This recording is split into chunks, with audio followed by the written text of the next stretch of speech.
trick-or-treating is always something kids look forward to every year. But what can you do as a parent to promote healthy choices and protect your kids if they have food allergies? Joining me this morning to answer some of those questions is Dr. Bill Stratbucker from the Helen DeVos Children's Hospital. Thank you for joining us this morning.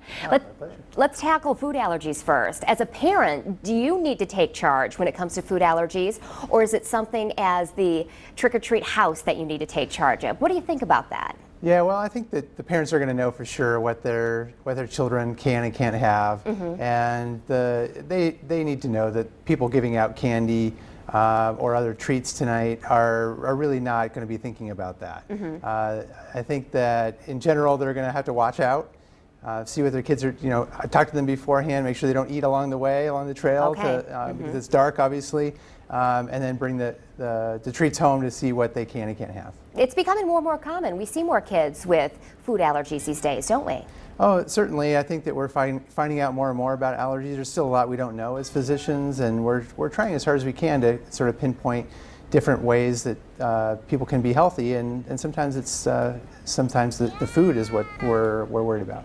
As a parent, I have a hard time with moderation when it comes to all that candy in the house, because the kids see it in huge amounts and they want huge amounts at a time. How do we moderate this system now that we're going to have all this candy in our house, really now through the end of the year with all the holidays here? Yeah, it's a great question, and this time of the year can be a trouble spot for some families, but it really gets to what do you do on a regular basis? What do you do on a non-holiday week or weekend?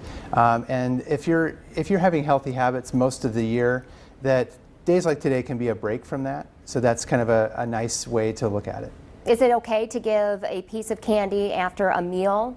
Is that a good way to use up the rest of the Halloween candy? Yeah, I think a little Halloween treat until the season dies off. Over the next, depending on the age of the child and their memory, but the next few days is probably a good thing to do, so they feel like they have experienced got a chance to taste the candy that they found. You can always make a few extra pieces disappear by taking it into work or spreading it with the other adults too. That's right. A newsroom makes candy disappear like that. That's right. Like Halloween magic.